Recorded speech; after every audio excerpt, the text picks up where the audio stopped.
வணக்கம் வணக்கம் வணக்கம். இப்ப நம்ம காதலிக்க நேரங்களை படத்தோட ஷார்ட்டஸ்ட் ரிவ்யூ தான் பார்க்க போறோம். இந்த படத்தோட கதை என்னன்னா, வாழ்க்கையில குழந்தையே பெற்றுக்கூடாது அப்படின்னு நினைக்கிற ஹீரோவும், வாழ்க்கையில கண்டிப்பா குழந்தை பெற்றுக்கணும் அப்படின்னு நினைக்கிற ஹீரோயினும், இவங்க தன்னோட லைஃப்ல எப்படி ரெண்டு பேர் மீட் பண்ணிக்கிறாங்க, அதுக்கப்புறம் என்ன நடக்குது அப்படிங்கிறது தான் மீதி கதை. படத்துல ஆக்சுவலி ரெண்டு லீட் ரோல் இருக்கு. ஒன்னு வந்து ரவிமோகன், இன்னொன்னு நித்யா மேனன். இவங்க ரெண்டு பேருக்குமே வந்து ஈக்குவலான இம்பார்ட்டன்ஸ் கொடுத்துருக்காங்க. இதுல ரவிமோகன் வந்து அவர் கொடுத்த ஆக்டிங்கை வந்து மெச்சோட ரொம்பவே டீசென்டா பண்ணியிருக்காரு.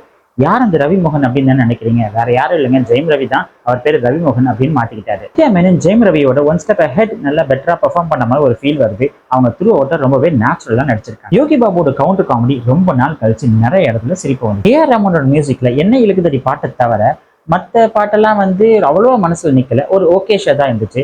பிஜிஎம் வந்து இன்னும் கொஞ்சம் பெட்டரா போட்டிருந்திருக்கலாம் படத்துக்கு அப்படின்னு சொல்லிட்டு ஒரு ஃபீல் இருந்துச்சு. டேரக்டர் கிருத்திகா உதயநிதி நிறைய போல்டான கான்செப்ட்ஸ் இந்த படத்துல எடுத்திருக்காங்க. அதாவது ஒரு பெண்ணுக்கு ஆண் தேவையில்லை குழந்தை பெற்றுக்கிறதுக்கு, கே பேரண்டிங், அப்புறம் லிவ் இன் ரிலேஷன்ஷிப் போன்ற நிறைய கான்செப்ட்ஸை இதுல இன்ஃப்ளூயன்ஸ் பண்ணியிருக்காங்க. பட் நிறைய சீன்ஸை வந்து ரொம்ப கிரியேட்டிவா விஷுவலா நல்லா காமிச்சிருக்காங்க.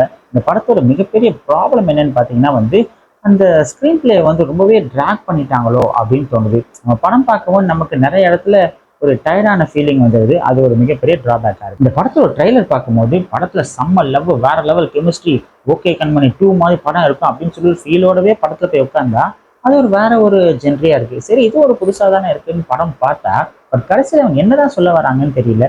லிவ் இன் பெஸ்டா கல்யாணம் பெஸ்டான்னு சொல்லல, கே மேரேஜ்க்கு சப்போர்ட் பண்ணணும் அப்படின்னு சொல்லிட்டு அதையும் அழுத்தமா சொல்லல. அது என்னதான் சொல்ல வராங்கன்னு சொல்லிட்டு சரியா தெரியல. இது யாருக்கான படம் அப்படின்னு பாத்தீங்கன்னா, ஒரு சில ஜென்சி கிட்ஸ், சில ஜென்சி பேரண்ட்ஸ்க்கு இந்த படம் ரீச் ஆக சான்சஸ் இருக்கு. பட் ட்ரெடிஷ்னல் ஃபேமிலி ஆடியன்ஸ்க்கு இந்த படம் கண்டிப்பா பிடிக்காது. நல்லா ஞாபகம் வச்சுக்கோங்க, இது ஒரு 16+ மூவி. இது ஒரு நார்மல் மெச்சூர்ட் ஆடியன்ஸ் பார்க்கலாம்.